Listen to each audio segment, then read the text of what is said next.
Beauties, இன்றைக்கி நம்ம அத்திப்பழ juice பார்க்கலாமா? வாங்க. ஹாய் பியூட்டிஸ், இப்போ அத்திப்பழத்துக்கு பார்க்கலாமா? ஒரு 4-5 அத்திப்பழம் எடுத்துக்கோங்க. அதுக்கு வந்து ஒரு 3 டம்ளர் பால் விடலாம். சர்க்கரை, நமக்கு தேவையான ஸ்வீட்னஸ் எடுத்துக்கோங்க. ஒரு மில்க் மேட் வந்து நம்ம ஒரு டேஸ்ட்டுக்காக நம்ம அது வந்து ஆட் பண்ணிக்கலாம். கொஞ்சம் அந்த கசப்பு தெரியாது, நல்லாவும் டேஸ்ட்டாக இருக்கும். வாங்க நம்ம எப்படி ஜூஸ் போடுறதுன்னு பார்க்கலாம்.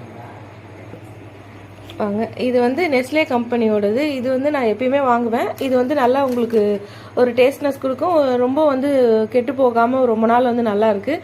இது வந்து ப்ரமோஷன் வீடியோலாம் இல்லை, இது நான் ரெகுலராக யூஸ் பண்ணுறதுனால உங்களுக்கு போடுறேன். வாங்க பார்க்கலாம்.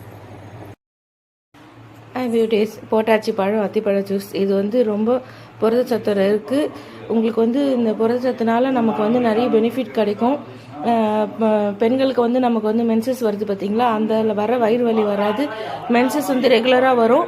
உங்களுக்கு வந்து இதில் நிறைய இது பண்ண ஜென்ஸுக்கு வந்து ரொம்பவும் வந்து இது வந்து ரொம்ப நல்லதுன்னு சொல்லுவாங்க. இது வந்து நீங்கள் மாதத்தில் ஒரு 2 டைம் வந்து நீங்கள் இந்த ஜூஸை போட்டு குடிங்க, குழந்தைங்களுக்கு கொடுங்க. உங்களுக்கு வந்து சூப்பர் ரிசல்ட் கிடைக்கும். எனக்கு தெரிஞ்சு நான் போட்டிருக்கேன். இதில் மில்க் மேட் போட்டதுனால உங்களுக்கு சூப்பராக இது இருக்கும், கசப்பு தெரியாது. குழந்தைங்களுக்குலாம் நீங்கள் கொடுக்கலாம். ட்ரை பண்ணி பார்த்துட்டு